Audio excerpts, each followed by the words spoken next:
LL Nation was good. Happy Thursday to everyone out there. Lucky Lefty Podcast. I am your guy, Shaun Davis at SD2 Mics, the original Lucky Lefty himself, Malik Zaire. We are featuring and brought to you by Onora Whisky, OnoraWhisky.com. It's the premium American whiskey, OnoraWhisky.com. And if you're going to take a swig, make sure you do it Responsibly. responsibly and make sure the agents aren't around when you take a sip. That's true. That's an inside joke. They swoop down on you like, yo, what's good? Yeah. Yo, we added to the 23 class yesterday, right? Yep. I figure we should start off, we should have started off with the instrumental with Puffy saying, when he said Escobar season has returned. Mm, And we really should have said flipping season has returned. that's right. Yeah, I know a lot of people aren't happy because people are still stuck on. Look, man, this is the final thing I'm going to say about Keon Keeley and the Notre Dame fans that are still hurt. If you don't want me, I don't want you. Yeah. Period. And it's cool. You don't want me, I don't want you. I go off your energy. That's just the way it is. That's just the way it is. I mean, Mukam, young man,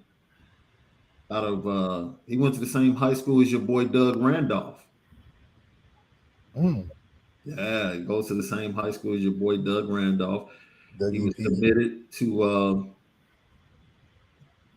Armel Mukam. He was committed to Stanford. Great student out of Montreal, I believe. I know he's out of Canada. Really new to the game, and we're starting to see this. We're starting to see a lot of influx of whether it be international players, you know, really coming into the game. We already have one that left Canada, moved down to the DMV area in Devon, Houston. That's already in the class. You add this young man, 82-inch reach, bro. Yeah. That's insane. Something Like, serious. that's the one thing that stood out. Like, 82 inches, got a chance to watch his film. He's quick, very quick off the ball. Very quick off the ball. And if you're quick off the ball and have long arms, you can make some things happen as a Yeah. pass rusher. So, Different dynamic to work with. A guy yeah, that can just reach all the way down both sides of the line. yeah, yeah. He, like I said, depth. Great job getting on him. It was funny because they offered him in one day and he decommitted the same day. Like, yo, that's crazy. I don't know if that's like the power of Notre Dame or just the sunken place that Stanford sits at right now as a football program. Mm. For it to happen as fast as it happened. Of course, you know, the dude, he's physical, right? Because he plays hockey too. And he Mm. spoke about that, Notre Dame having a hockey program and how that caused him to want to commit to the program and flip from Stanford. So I'm pretty positive Stanford does have a hockey program. Like, I don't think I need to look that up. If they do, it don't look nothing like the Compton Ice Arena. That's a whole masterpiece stadium. You ice skate, bro? I've tried. I'm actually better at ice skating than roller skating. Me too. I thought It's I was the only crazy. one. No, it's I like don't roller skate at all. I roller skate, but it's like I'd rather, if I had to choose between the two, ice skate for sure. Yeah. So my dad used to take us ice skating as kids because Mm, he knew how to ice skate, right? And I remember My high school had a hockey team, and I was friends with a lot of the hockey players, and they would say, "Yo, if you know how to skate, come out." And I'm like, "Nah, bro, I like my teeth. I like my teeth, and I don't do that just hitting me for no reason. There's too many things about the game that It's nah, just like, are we fighting or are we playing a game? yeah, yeah. I'm not the right dude to hit, and then I have a stick in my hand. I would be in the penalty box the entire game. Like y'all would just hate me. Like this dude always has us on a penalty Yeah, kill. That yeah. would be me. So we can't even run no offense. No. Penalty kill, Davis, 2 for roughing, 2 for slashing. Yeah. Just won't let it go. No, man. Making it I, too personal. I pride myself on being disciplined. I don't think I would have been able to display that. Self-restraint. Yeah, man. Lucky Lefty podcast. So we're going to talk about the tight end room. It possibly might be the most talented positional room on the squad. We'll get into it. We'll ask the question. We'll get into some more recruiting updates. I'm going to shout out to Ryan Roberts over at IB, who's done a fantastic job, connecting with Jeremiah Love and talking about him and his recruitment and just what's going on. I've talked to Christian Gray a lot to stay connected to what's going on with Jeremiah. Both of those guys getting ready to start their seasons in the St. Louis area. And, just we'll give a quick update so Notre Dame fans can feel okay. I know the anxiety starts to build once Keon decided to decommit. You start expecting the worst. And it's like, yo, relax. Let the high school players get into their seasons. I know one thing. Jack Larson looked fantastic in his first game. That dude. I I was like, told okay. you, the name is going to take him wherever he want to Dude, go. once again, like the greatest name to go over the PA. Jack Larson. Touchdown, Notre Dame. Yeah, it just sounds perfect. It It just just sounds perfect. It sounds perfect. And so we're gonna go from that tight end it's, to the other tight ends on the Notre Dame squad and talk about them. But we didn't get a chance to talk about this yesterday as we previously scheduled. But the Big Ten is still sniffing around. All right. And the Big Ten is looking to allow, and I give Kevin Warren a lot of credit, but I see you. I see you. Kevin Warren, inks the deal with NBC. He's a Notre Dame grad, has a great relationship with Jack Swarbrick, understands that Notre Dame is the crown jewel of all this expansion. If you're going to get anybody, get Notre Dame. Get Notre Dame. He understands this. He knows this. He knows the history of Notre Dame. He knows the history and the bitterness between Michigan. There was a time when Notre Dame was ready to join. And then the next thing you know, Michigan is like, no, we don't want you. Okay, fine. We'll keep rocking out as an independent. So there will become a day, just like back in the day in the early 90s, when you had the mid 90s, shall I say, when you had some young guys down in Houston and down in New Orleans and down in Atlanta that weren't receiving love from New York and the rest of the hip hop culture. And they began to create music, take over the South, sell tapes out of the back of the cars, pocket the money, build their brand, get their own publishing, and end up building empires, just flat out empires. And someone down the line, the majors came and tried to jump on late. And guys like Master P told them to go to hell. Very similar. And the only thing that's really making this interesting is the relationship. We talk about it all the time how important relationships are in business. Jim Delaney was the worst Big Ten commissioner. in my opinion, when it came to building relationships. The dude thought he was the creme de la creme and just wasn't a good people person and found a way to try and insult Notre Dame every time expansion came up and Big Ten and Notre Dame conversations were started. He always tried to make it like Big Notre Dame needed the Big Ten. Kevin Warren understands.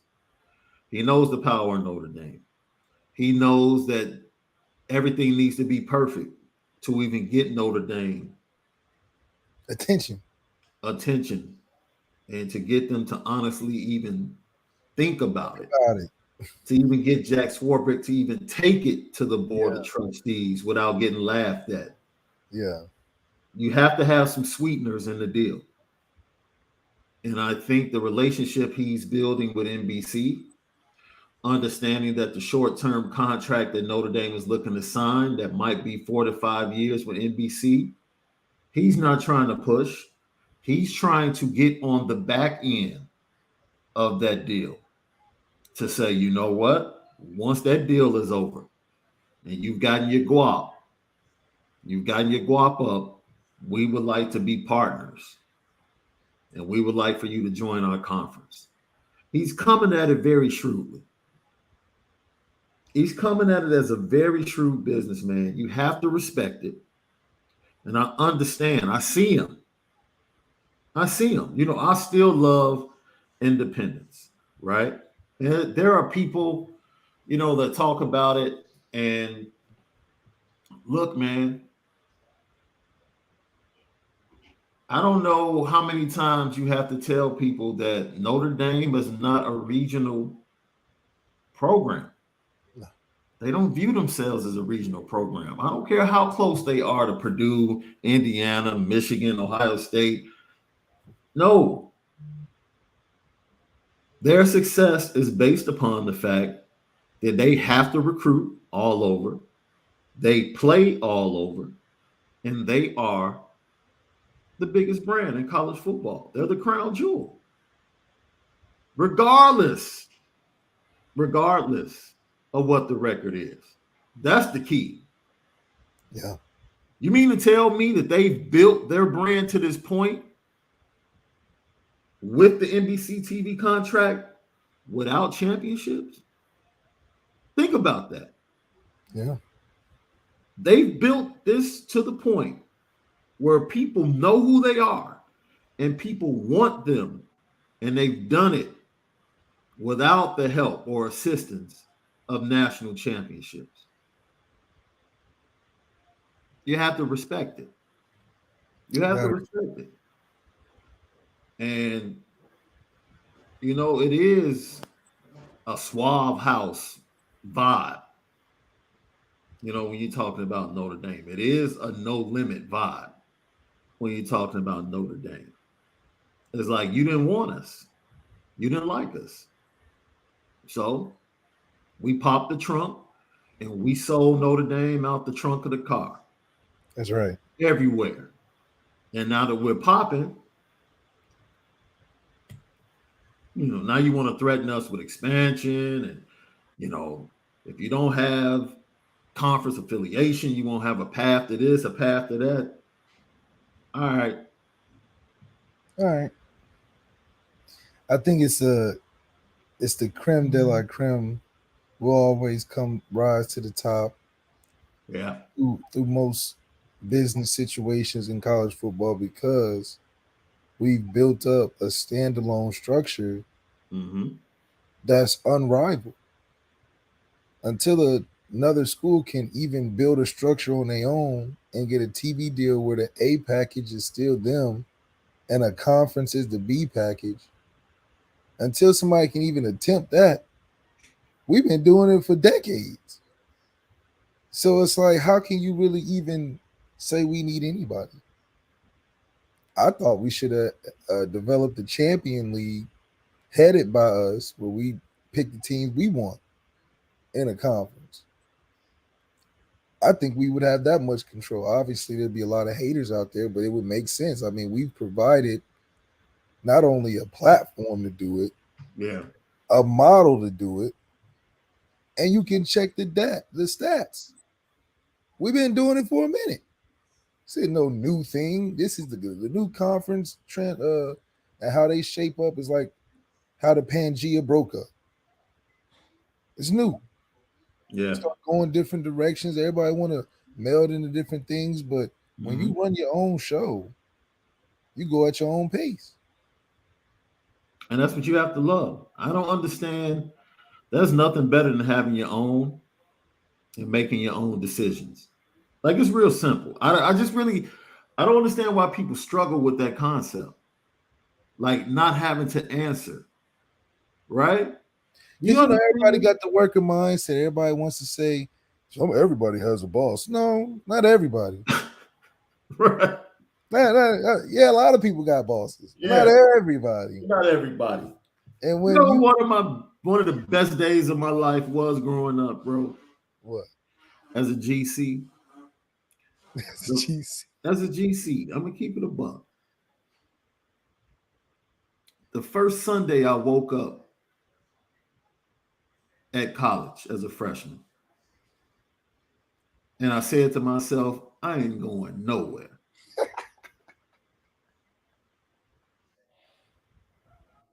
It's my decision. Yeah. I'm not getting dressed. I'm not going to church. It's my decision. Yeah. Felt good. Yeah. Felt good. You're like right? Looking around like, is nothing gonna happen? Yeah, ain't go nothing down happen. to the hall, have a waffle or two, go out. You check your clock, you like, I'm not there. Yes. Watch a little football, little NFL football. Don't let you take a nap before 12. Don't let you take a nap before 12. Absolutely, man. There's nothing better than being able to call your own shots, man. Nothing. Yeah. Nothing. I don't have to answer to other schools. I don't have to wait on the opinion of another school. No. It's like when you get your own McDonald's money. Right. You're like, Mom, you don't have to pay for it. I could just go myself and get McDonald's every day if I wanted to. Right. Right. I don't have to eat at home. Man, dude. I don't have to share. I don't have to wait on nobody to give me some money. I got my own money. No, got my own. And if I want to get a Big Mac and 2 apple pies, I'm going to do that. Absolutely. But I tip my cap to Kevin Warren and the way he's moving in these media streets. He obviously knows what he's doing. Hopefully he's told Michigan to shut up and let me handle this. Hopefully that's what he's told them. You all shut up, let me handle this. Because if you had done it the right way years ago, we wouldn't have this problem. That's true. Relationships. It means a lot in business. It means a lot in recruiting. And it means a lot in college football. And Kevin Warren, we see you. We see how you're moving. You're threatening our independence. You're making it hard. You're trying to create the conversation. Will you be successful? Only time will tell. Only time will tell. But until then, we'll keep popping these tapes at $5 a pop. They add up. The money adds up. And it all comes to us. We don't have to share it. Lucky Lefty Podcast. Notre Dame has the moniker as tight end U. We've talked about changing the U's at Notre Dame, wanting to become a QBU, wanting to become a wide receiver U. We're already a linebacker U, wanting to become a DBU. Well, new tight end coach, Gerard Parker. He met with the media And some of the most important things he talked about was his youngsters and how promising they are. But man, the question he was tired of getting, that he said he's answered about 5 different times, is, oh, that guy 87. Yeah, that dude. How good is he? It's funny, I think I've answered versions of that question ever since I've taken this job, and it's because of who he is as a player, human being, I think. After being here long enough now to really get a feel for who he is, and the work he puts in to be a great player. I've said it, and I don't mean it to be funny, but I really believe that, it's a little bit of a thing. He'll do some things on this football field that kind of gets underplayed because it's like, hey, because of what you're asking, like, hey, it's Michael Mayer. Well, there's a lot of work that goes into doing what he does on a football field that I and the rest of the staff and his players and peers appreciate. I mean, the way he works, the way he plays all phases, both run blocking and the pass game, and the things he does in his routes to be who he is. So it's not happening by mistake or just by sheer talent. He has those things, but there's also a really good plan to what he does. So it's been a good challenge for me to coach him because you want to give him tools to get better, because we all can get better. And what better challenge to make a great player an even better player? What will we see if indeed Michael Mayer becomes an even better player? How can you extrapolate that to numbers and say Michael Mayer has become an even better player if he does this? Michael Mayer will become a better player if he puts up bigger numbers in the red zone.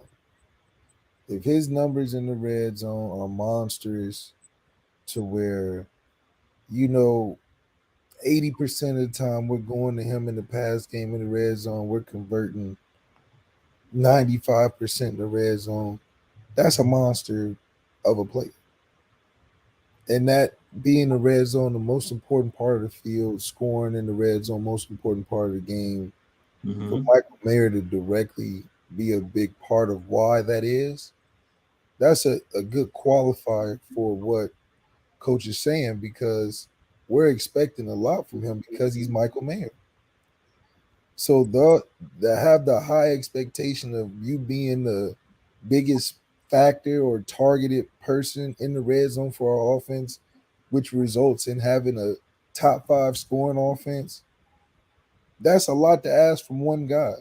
But when you got the number 1 tight end, it's a lot, but it's very appreciated because that's just the expectation. Now, the luxury of the tight end coach, I mean, hey, you got the Steve Kerr disease. You don't have nothing but good stuff to say about the whole room. So it's like, are you challenging them? Because you got guys that are almost, self-automated, and they're gonna make you look good 9 times out of 10. So, staying on those guys and pushing Michael Mayer to expect that out of himself and be a motivating factor in a room full of talent is a hard but unique position as well. And one of the things I look forward to is him improving himself as a better weapon in the red zone and late in games when you have opportunities to make big plays. That's really, I don't really want to jump into the stats with Michael Mayer. It's about the moments for me. It's about the moments. Like, be that dude, be that difference maker. Like, if they're going to double team you, doesn't make a darn difference. So what? Double me, triple me. I'm still getting the rock. Like, that's the mentality I'm looking for him to have. And I'm looking for big moments from Michael Mayer. We saw a big moment when he scored the touchdown against Toledo late in the game. But then, like we said, we've chronicled some drops in other games and how he was kind of taken out of the game, allowed himself to be taken out of the game by Cincinnati. And of course, we understand it was a very, very porous performance by the offensive line. Like, everyone was kind of taken out of the game because of that offensive line performance against Cincinnati. But then, just not showing up in the second half really when he had a couple of opportunities to make big plays against Oklahoma State in the Fiesta Bowl. You know, those type of moments, stepping up and putting your imprint on a game. That's what I'm looking for, especially as a veteran leader on this team. 100%. And you said it right. Be big in the big moments, man. Like, we're depending on you. We know that we can be a really good offense because of you, but you have to show up and be dominant, develop and dominate. Those are the two D's, the D and D's of the season that we're rocking with. And so that includes the best player on the team. Michael Mayer's got to develop and dominate in late games and in the red zone. So if he can do that, I think he can be a player that he's not necessarily a rah-rah type of guy, but his leadership in that area of the field and your production in that area of the field, doing those kind of things, is going to radiate to the guys around you, and they're going to help their stats as well, especially a young quarterback that, you know, the outside of the hash is a farther throw than inside the hash. So giving him a safety blanket is going to help everybody this season. Ryan Loftus says, what if Michael Mayer wins the Heisman? What's the last tight end to win it? Leon Hart, back in the 40s. Last tight end to win the Heisman Trophy. I don't think it happens. But, you know, and why or not. 2,000 yards. 2,000 yards and like 10 touchdowns. Something crazy. Yeah, yeah. Now let's go to Gerard Parker. Oh, not Gerard Parker. Let's talk about Michael Mayer. And when he met with the media, he was asked about the impact of new tight ends coach Gerard Parker and how he's made him a better player. You know, one more step on that route. You know, your foot's in the wrong place on that block. Try to move it 6 inches to the left there. Just all sorts of things that I've never really thought of as a football player. Sometimes it's like, all right, I got this dude blocked, and that's good. The running back goes away. Now it's, all right, no, you got him blocked, but when you can drive him 5 yards back, then you might as well drive him 5 yards back too. So he's been great. He's been great for me. I've learned so much from him. I know he's been great for Kev Bauman and the whole tight end room. So we're very happy to have him here. Dude, what was the previous coaching staff doing? Like, these dudes are acting like this is the first time they've been exposed to, like, certain concepts that are like football 101. Like, maybe they're overstating it in these press conferences. It's like, come on, Mike. Dude.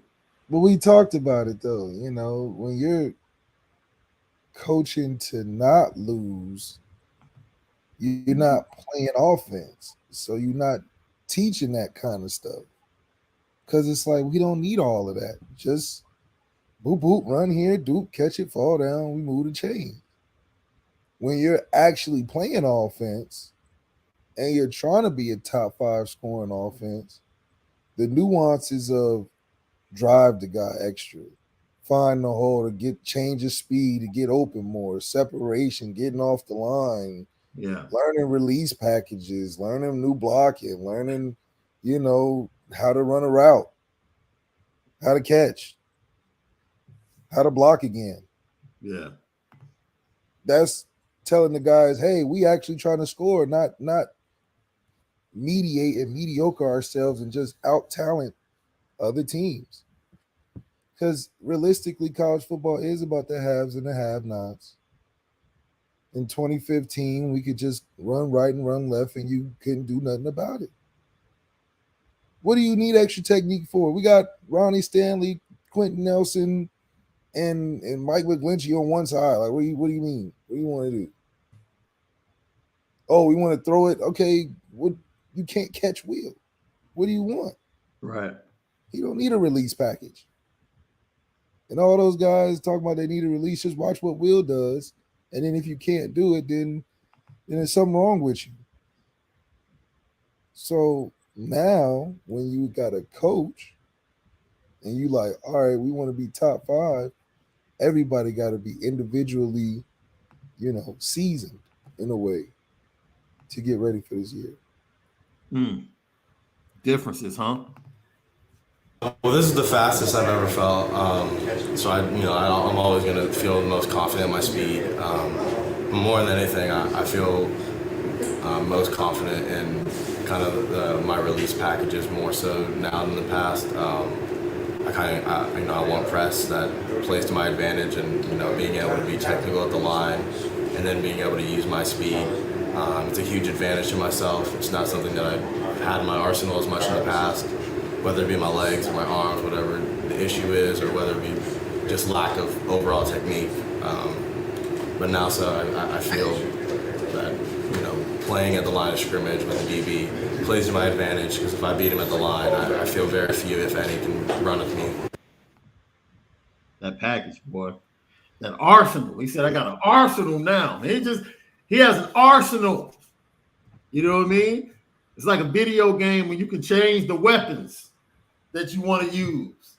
Like, he comes to the line, he decides, like, which arsenal do I want to use on this dude? If he's playing off, I can switch my weapons. If he's bump and run, I can go to this. Yeah. Yeah, he's definitely you can tell he's just more confident in himself. He's like, man, I never knew I could do all these things. And that's crazy as a fifth-year guy. Jesus Christ. I feel like we owe you 4 years or something, or got to pay your money back or something, because that is not what you go there for, is to be fifth year talking about overall everything's better in a year difference. I mean, I feel like it's too late for half of them guys, unfortunately. But on the flip side, that 2023 class, that 2024 class and beyond, they're going to get something special. They're going to get developed early, right away. They're going to get all them goodies in the beginning. The goodies? A freshman saying that? The goodies? You're going to have Sierra coming through the field? Big goodie bags. We get the goodie bags in the beginning of the tour. Not the end. You done went through the pain and gave you all the shots without the amnesia, all that stuff. Right. I mean, the anesthetics, all that stuff. Now they give you the treats at the end. We'll give you the treats at the beginning. So think about the development of the players freshman year, speaking like Brady Lindsey. Freshman year, Tobias Merriweather saying, man, I learned release packages and how fast I am. That makes sense. Not a fifth-year guy saying, oh, I realized how fast I was. Not 5 years later. But we are seeing what happens when you get the right coaches in. We seeing what happens, and we can tell the truth now about this whole, we got guys that just can't do it. Right. I can't work with these guys. It's just limited over here. We don't have enough football resource money or something. Right? We got that now, and we're seeing it spoken from the players, not from the coaches. Yo, double down. Thanks for tapping in. He said, nah, man. Louisville already tried that goodie bag. Shout out to Coach Patino, man. I venture to say Louisville might have a few more gentlemen's clubs than South Bend. Yeah. I don't know. Louisville is a much more metro. It's in the city area. It's in a real city. Yes. So you're around real adults out there. You're around some metropolitan area. Yeah. So Gerard Parker was also asked about one of the most important things, which is what we've talked about. Like, if you think Michael Mayer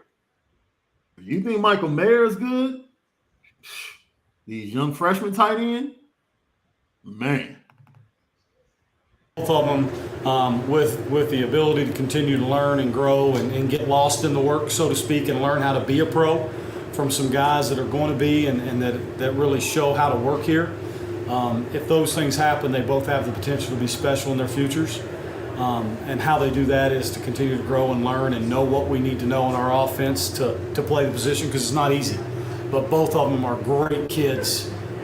They're great for our room. They've really taken into our group. Our group's led them well, and they're right in the middle of the progression, learning how. But both of them, Eli and Holden, both show great promise, and we're really excited to have them. Really, really are. Now, if you thought that was an endorsement about the young tight ends, man, wait till you hear what Michael Mayer had to say about the young tight ends, bro. This tight end room is going to be good for a very long time. They both remind me of my freshman self a little bit. I was saying when I used to run those shallows and just kind of run after the ball after I get those throws, they can do that, and they're capable of doing that, and I've seen them do it. They both got to go get a little bit bigger. They know that. I think they're a little bit light right now, but they're going to be good. They're going to be very good players. Look, man. I mean, we know we tight end you. It's just the spoil of riches. It's like we got two on deck. Wait a minute. You actually get 3 in the class, right? You put those 2 on deck. You take the other one and say, you're so athletic, we're just going to put you at left tackle and just try to add like 30, 40 pounds to you. And then we're going to get Jack Larson coming in. Yeah, Mr. Football name. We're going to get him, and he just going to fit right on in. Yes. We're just like boasting at this point. It's like we shouldn't show that to the world, the football world, because they'll just be hating on us. Oh, you guys think you're so good? Yes, tight ends, we got it on lock. Locked on tight ends. That's what we really are over there at Notre Dame. And it's true. I mean, we've been printing tight ends since longer than Coach Kelly been at school. It's been it goes back to Mark Bavaro and Dave Casper and I mean back line, Derek Brown, Irv. It's a long line of tight ends at Notre Dame, bro. We probably had a longer run at tight end success on development, going to the league, being a high draft pick. Probably longer than Alabama. I saw a report that Durham Smythe is the starting tight end. He's the oldest Dolphin on the team. I mean, been there the longest. Like he's never been cut, never been traded. Yeah, like, he's the oldest Dolphin veteran on the team. That's crazy. Even the tight ends stick around. Everybody else Dolphins got fired except Durham. And it's crazy. I remember Durham when I got hurt. Durham was in the room across from me with a ACL and a shoulder. He was worse than me. I'm walking out the hospital and I see his room because we got hurt on the same game. Yeah, they don't talk about how he got hurt. We got hurt the same game in Virginia. Both had surgery, but his was like he had a torn shoulder and a knee. He up there looking crazy. I'm walking out like, man, you all right? And I'm going through it, And then fast forward now, he the longest veteran on the Dolphins. So it's crazy. Durham's hanging in there. Tight end U is special. We came through all of that Lucky Lefty podcast. So you have to feel really good. The depth in that room. And we haven't even started talking about Mitchell Evans, who will be back after injury. And to me, the unsung player of fall camp really has been Kevin Bauman. If you really have watched practice, you love, he is the perfect complement to Michael Mayer. And he might end up being, if Kevin Bauman can get to 20 receptions, right? Kevin Bauman is like the dude posted up in the corner. He's like Bruce Bowen. Like if you post up in the corner, you're going to get wide open shots. You're PJ Tucker. He's an instant plug and play role productive player. Yes, like you do the dirty work. You're here to do the dirty work at the tight end position. The Tommy Tremble type of guy. But just because Michael Mayer gets so much attention, we come out in 12 personnel, you're going to be wide open. Too. Yeah, you're going to be wide open. You're going to be wide open. You're going to be wide open. And all you need is 2 receptions per game. Just 2 receptions per game will give you 20. That's it. And they ran a couple of plays. It was funny. They ran a couple of plays, and I forget the pass went elsewhere. And he was running with DJ Brown. And I heard him tell DJ Brown, I had you. And I'm like, oh, y'all talking trash like that? That's what we doing? We talking trash like that? With the second tight end? Letting the safeties know? Oh, I had you. That's right. So, Stuff, man. man, the movement, big, can block like crazy, constantly pancaking people. Michael Mayer made mention of that during his time with the media. Like, he's just constantly putting people on their back every practice. You love to hear that because, that position is not all about glitz and glam and receptions. If this running game is going to be what we expect it to be, then they work in concert with that offensive line. And that's why you see Harry Easton coaching them just as hard in the running game as he does his offensive line. Yeah, he's just another extension of Harry when it comes to that. And, you're going to develop more vastly under a Harry Easton blocking perspective than you would just helping the O-line block on plays. So I think that you're learning real technique as an O-lineman and as a tight end. So we have said recently that the defense has spoken more highly of QB1 than the offensive players. Maybe a little bit of redemption. Let me know. Michael Mayer on his quarterback. He's grown a lot. He's been a big leader, and he's become an even bigger leader after being announced QB1. So he's grown a lot. His throws have grown, his running, his legs have grown. His mental capacity to learn things and learn plays and read the defense has grown. Just overall, he's grown a lot, and I can't say enough good things about him. Hey, what do you think, LL Nation? Malik, best representation by an offensive player? It's the warmest. It's the warmest you can get. And I think that hearing it from a guy that's going to be the leader on the offense that doesn't carry the ball every play, it's important that he speaks highly of him, just because that's a good solid foundation. Your tight end got your back. He don't have to say everything like Brandon Joseph, but just know your tight end's there for you, and that should be comfort enough. Michael Mayer stating the case. Hey, throw me that rock. Did you hear what I said about you? Make sure And I get that rock. I'm number one tight end. Yeah, I'm number one tight end. I don't need to say too much. Yeah. I just need to say enough that if you throw it, I got you. For sure. Yo, Ohio State, more than likely, will try to take Michael Mayer out of the game because they feel like that will be the first read the majority of the time for Tyler Buckner.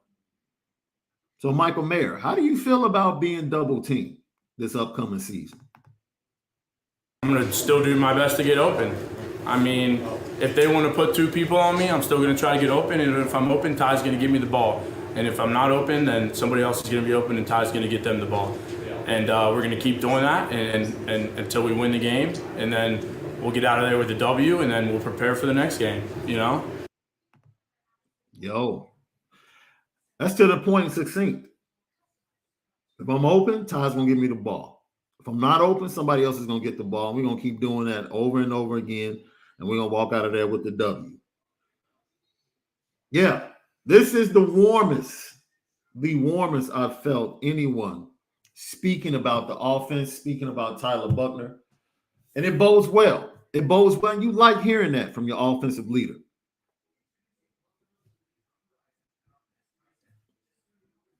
You on mute, bro. Lucky Lefty podcast. I guess he stepped away for a second. But yeah, you like hearing that from Michael Mayer, offensive leader. You like hearing him talk about Tyler Buckner and his ability to get him the ball when he's open and distribute the ball, not forcing it.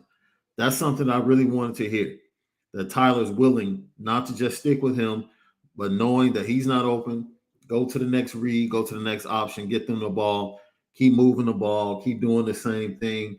Don't go away from that. Stick to the program, stick to the game plan, and come away with the W. That's what I expect them to do. All right? So that's the tight end room, possibly the most talented positional room at Notre Dame this season. Now, Jeremiah Love, 2023 running back / athlete, St. Louis, Missouri, Christian Brothers. The reporting goes like this. I know I expected him to make a commitment before the season. He expected to make a commitment before the season. I don't know exactly what's going on, but it's really coming down to, him having the opportunity for, and this is, great reporting by Ryan Roberts, who's locked in with him. I talked to Christian Gray a couple of weeks ago, and, I can give you the exact quote, because I had questions like, yo, you talked to Jeremiah.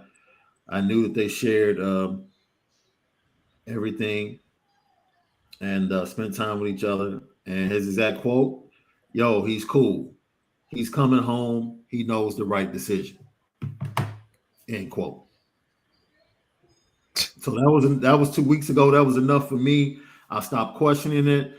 And then Ryan Roberts reported that, everything is just about, for whatever reason, he hasn't had an opportunity for his parents to get in front of the coaching staff. And that's the final straw. Very similar to Charles Jagasaw, who pretty much knew he wanted to go to Notre Dame, just had to wait to get his mother in front of the coaching staff and to the campus. And then, we know about the legendary 2.5-hour film session that he had with Harry Heastan that kind of just sealed the deal. With Jeremiah Love, it's the same thing. Like, I have to get my mother and the family in front of the coaching staff and just kind of like, have them sign off on it. And guess who else that's the same for? Samuel and Pemba. Samuel and Pemba's mom is a huge factor in his decision, and Notre Dame is number one in moms. From your lips to God's ears. See, bro, that's why all the Keon stuff, I was like, okay, cool. We got another 5-star on deck. You want to bounce? Bounce. We're going to keep building this St. Louis pipeline. We're going to add another St. Louis player. And we're going to add you. Then we're going to add Ryan Wingo. And we're just going to keep this party going. Then I think we'll go up to Wisconsin, get the top running back from Wisconsin in 24. We'll just keep this thing going. Then we'll come back down and we'll get the 5-star, top 15, number one player in Illinois, most dominant defensive tackle in the nation, Justin Scott, who has a chip on his shoulder because he told me this ain't no hype. And I'm coming out to show everybody that my ranking and my 5-star, this ain't a hype. I'm the real deal. I said, okay, then talk your ish, boy. Talk it. Talk it. It's your big 315-pound dancing best self. Talk That's it. Right. That's right. Talk it. He said, I'm about to dominate. And I just think it's interesting when it comes to getting to the 9-3 matchup and how it's facing from what the recruiting and what each side respectively is talking about. It's going to be a great matchup. It's going to be something that I think both teams have a lot to prove for the first game. I mean, it's college game day. For us, it's playoff contentions. For them, probably it's playoff contentions because they go back to playing a bunch of blind kids the next 10 weeks after that. So for us, I do think it's interesting. It's interesting because a lot of what we don't know is what we hope improve from what we've seen in the offseason. We hope that Tyler Buckner go out there and really and really does what NY or die. Do we know that he's on that trajectory yet? We have to see it. We do. But we know that that's what is going to push us to the top if he does. Now, talent alone is going to keep us in every game. I think we've seen that just through the years. We're going to have a talented team that rolls out there. Whether we play great or not, you're not just going, I don't know. I mean, unless you Bama, which is one out of the thousands of college football teams, I don't know too many teams that just going to do crazy stuff to us. Bama's the only team. I mean, we basically Yeah, I mean, played Georgia both times we played Georgia, it went to the final drive. right. That's why Both it's times. like We nobody- beat Clemson. We beat Clemson, even though it was out Trevor. Faced them the same season in the championship game, controlled the game for pretty much a quarter and a half. both times in the playoffs. But once again, that's when playing not to lose comes back to bite you. Exactly. Because when you physically dominate Clemson, you have the opportunity to make them feel like, oh man, this is real. That first game wasn't a mistake. You put doubt in their mind, you get up 14 to 17 points on them, that game turns out totally different. But when you miss, we went into that game the second time playing not to lose. Yeah. Because I thought the first time we didn't really play to win. It was just like they were just giving us touchdowns. We just kept taking advantage. You know, right. It was like, here, Travis 18, like here. Yeah, like if you're gonna let us, if you're gonna let us score, we're gonna score, but we're not out here trying to scheme up something crazy. And that was apparent the next game because we did the same strategy. They just didn't mess up with Trevor Lawrence this time. And it was like, okay, that's but that's the difference right there. Hey man, look, like you said, we tap in. We're locked in. Speaking of locked in, go follow us over at Locked On Irish. First official show will be Monday. Special show tomorrow. We're going to have some of our friends of the program on with us to chop it up before we make the transition. I think Cam McDaniel is going to join us. Yeah. I think he's going to join us. CJ said more than likely he won't be able to. Torrey, his season is like winding down. He might be able to jump on. Coach is going to join us tomorrow. We'll see, man. We'll see. We'll try to send it out the right way, Lucky Lefty Podcast. In this format, we're still Lucky Lefty. Don't forget, we're just going to go over to the Locked On Podcast Network, Locked On Irish. Lock in with us. Everything you need to know. Same YouTube channel. If you subscribe, you're set. All you have to do, just set up your notifications. You'll know whenever we drop something or go live. But the most important thing is for you all to go to Google Podcasts, Apple Podcasts, Spotify, TuneIn, Amazon, whatever audio platform that you are connected to. Connect the Locked On Irish and set it up for that automatic download so you can listen, because we're going to have some special stuff dropping on the audio side that might not particularly be on the video side. So get in tune. Locked On Irish with your boy Shaun Davis, Malik Zaire. I'm excited about this game, bro. Yeah. I'm super excited about this game.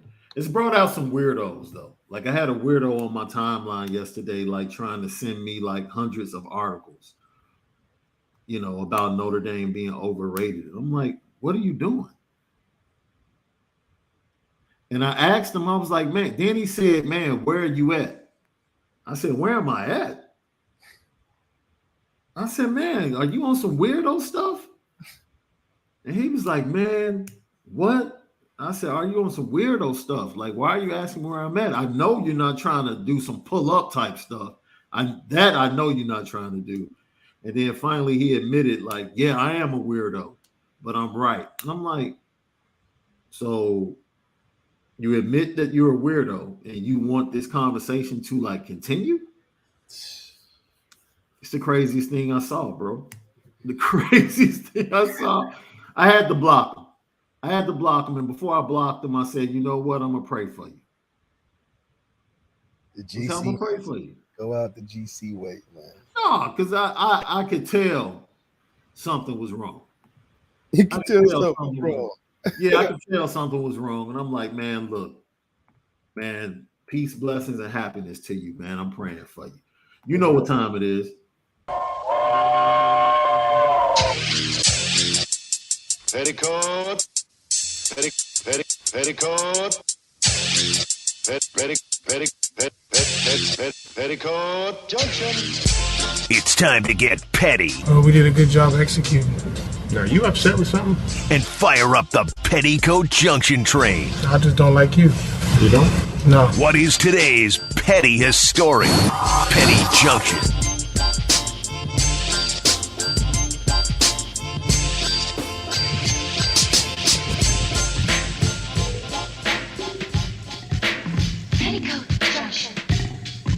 That's right. Petty Junction, pettiest story of the day.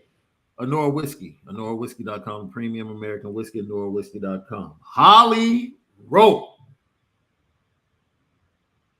Petty train, my dear. Super petty train. Petty train. I'll let you take it from here, bro. Holly Rowe, I don't understand. I looked up a resume, pretty You looked up a resume, bro? because I had to make sure that I was right about my analysis of Holly Rowe's analysis. And to be honest, I'm really upset that for a couple reasons. Going back to the narrative of why it's hard to be a journalist and spin it different like us. Because we get the news, we get the facts.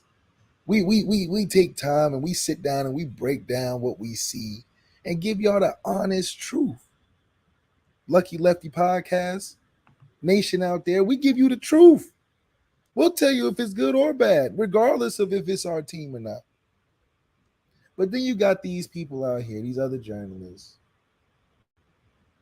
that find a way to try to stay relevant. So you just to try to stay with views and try to stay current. They just want to be in the spotlight with the same talking points, the same lazy analysis. Just because you went there and you got a little media pass to sit at practice, are you really watching? Are you really telling the fans the truth? Because the things you pointed out, defensive line, spectacular. Since when? Did Chase Young come back? It was the same players that faced Utah and Michigan last year. Did they go get Will Anderson? Did Falsky transfer? I mean, if none of those are the cases, then I don't understand where this spectacular thing is coming from. Where you're so impressed. Impressed by what? The offensive line they're going against? Because we know that ain't special. Don't let that fool you. That offensive line can block a Minnesota. It can block a Minnetonka. Whatever you want, but it's different. So your lazy analysis of this Ohio State team, because you stopped short on the offense. You said CJ and the receivers, and you stopped because you knew that was it. Don't try to add in the abundance of what? Abundance of what? It's CJ and the receivers. That's it. Defensively, if you point out the D-line is impressive, then that means nothing else is that good because you ain't talking about the linebackers because them the ones that can't tackle neither. And we can be honest, our linebackers is a little suspect, but we worked on it though. You see what I'm saying? That's the difference. We worked on it. We went and got guys that can go do it. Did y'all do that? Oh man. Tomorrow, defensive line. I can't get off of that because you got a new defensive coordinator. Who's a 3-4 guy? So you talking about a couple guys? Impressive? Oh man, stop. Listen. Lucky Lefty Nation, the fortunate thing about us is we're not going to lie to you. We're going to tell you what we see at practice. We're going to tell you how we evaluate. We're going to tell you where the projections may be. And usually we're right because we spin it different. But these other journalists out here, don't let them get you confused or worried because it's just lazy analysis. They're talking points. They're CNN, fake news. Buy into the hype with us because that's where you're going to get the real news. And Holly, whatever.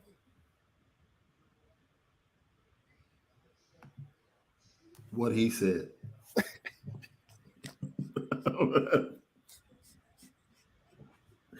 What he said. So you could take your watermelon and your pineapple. Yeah, you ain't even calm down after practice. You sweating after the practice, rushing the tail lies. They gave me a fruit kebab too. Yeah, rushing the tail lies. They I probably got a gave fruit you kebab. And because of that, I'm so excited about this Ohio State team. They're They fantastic. gave you a headband. With their fruit kebabs and their loaded talent and their quarterbacks and their wide receivers and their defensive line. Oh my God, they're loaded with talent and they're magically delicious. Magically delicious. Yeah, you should be right on the Lucky Charms box. Sweating like that. What do you listen? When you want to get some real facts, come to this podcast, right? Because we're going to tell you the truth. Anthony Solomon says the best. I honestly believe if Shaun and Malik thought Indy didn't have a chance, they would say so. Hey, man, look here, bro. I'm going to be honest. For real. Like, I'm going to be honest with you. Like, we both were like, look, if we make it to the playoffs, neither one of us want to see Will Anderson against that offensive line, bro. And we were like that Georgia defense against this offensive line. Like, yes, we're going to be very honest with you. Yeah. After the Fiesta Bowl loss, the first person we went at for 10 minutes to start the show was Marcus Freeman. He was the first person we went at for 10 minutes. Yo, we're an extension of you guys. I'm just gonna tell the truth. He just happened to play. Yeah, university.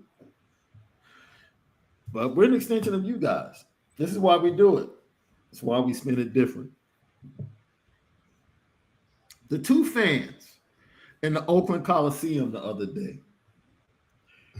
Come on, man. Now, I'm all for spontaneity, bro. Don't get me wrong. But if you're going to do it, you can't get caught, bro. Yeah. Now, you went to the upper regions. Thinking it was safe. Yeah, but you have to be able to conceal it, bro. Cats can't be showing bare skin. It's like, no, I'm not hating on my man. Look, you can't hate on it. Get it where you can get it. But, man. Because my man looked like he was still focused on the game. You know what I'm saying? He had the lead look like. Yeah, you know, you gotta get into it sometimes. Maybe it would have looked better if you played it off better. Man, I'm all for spontaneity, man, and romance, but just don't get caught, man. Like, that's the thing. Like, you're gonna be spontaneous. Don't get caught. Don't get caught. Because in Champaign is one of the greatest campuses for like spontaneity. Is that right? I don't know about any other campus, because they lock up Notre Dame Stadium during the week, right? That's like a fortress. Yeah, no, Champaign, you can walk right to the 50-yard line any day of the week, at any time. You can just walk right on the field. We used to walk on the field and kick field goals, dude. Middle of the week. It was free really access. Funny. It was free access. Really no, real talk. We would walk into Memorial Stadium and kick field goals. You're lying. No, real talk. Oh, that is so real talk. Real talk, bro. Y'all just like, man, anybody get on this thing. Maybe we score some more points if we get somebody come by. Real talk, right? Because we had contests. I think my longest was like 42 at that point in time. My longest was 42. On the field.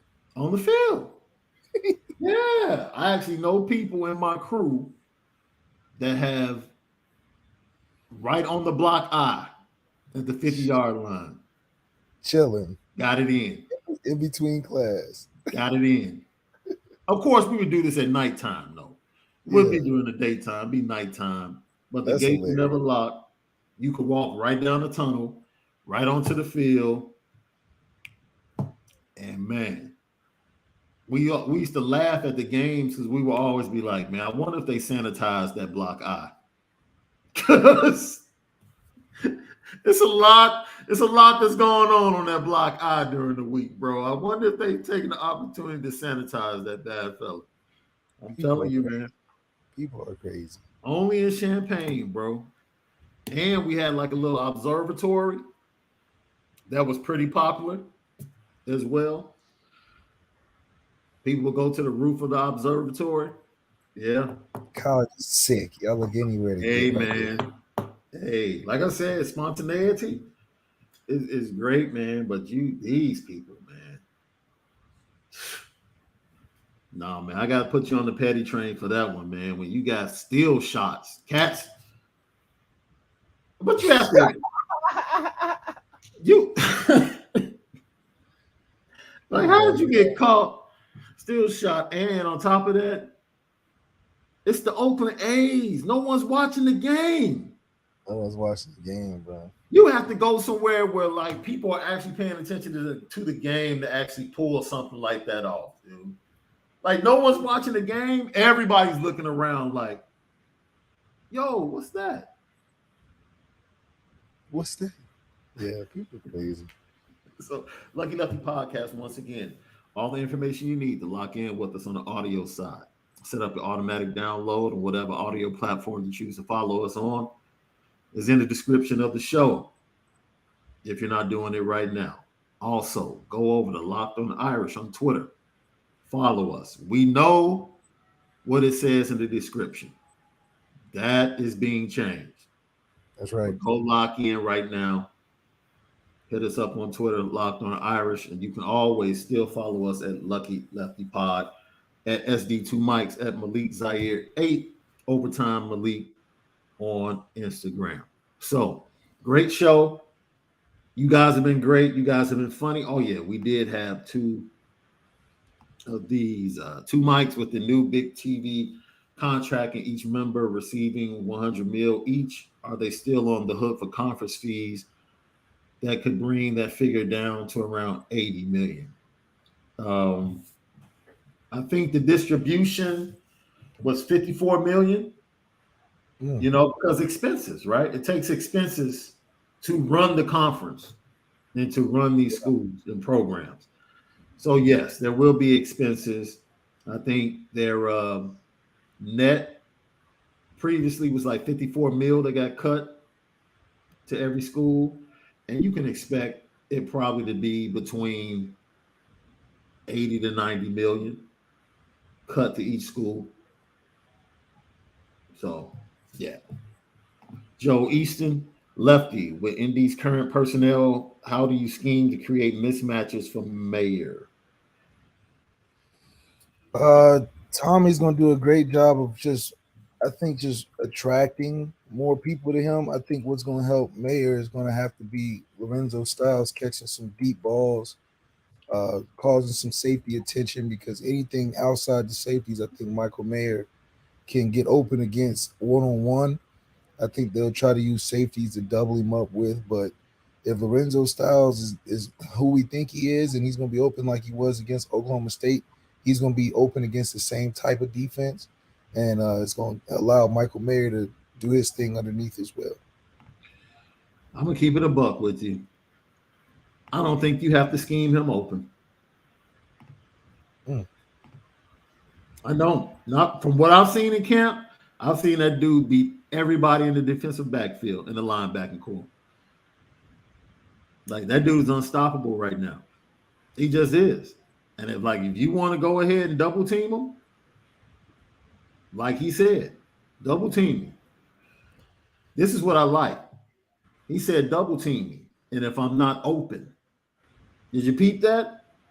He said, yeah, teams can double team me.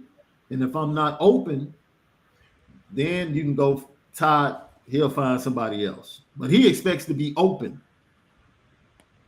with the double team. That's just his mindset this year.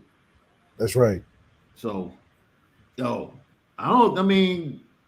can run plays for him, but I just think you can line this dude up and he'll find a way to get open. Yeah, they're getting 30% of the offense. So, I mean, he's going to get the rock. I'm right about that. I think if anything, you just have to be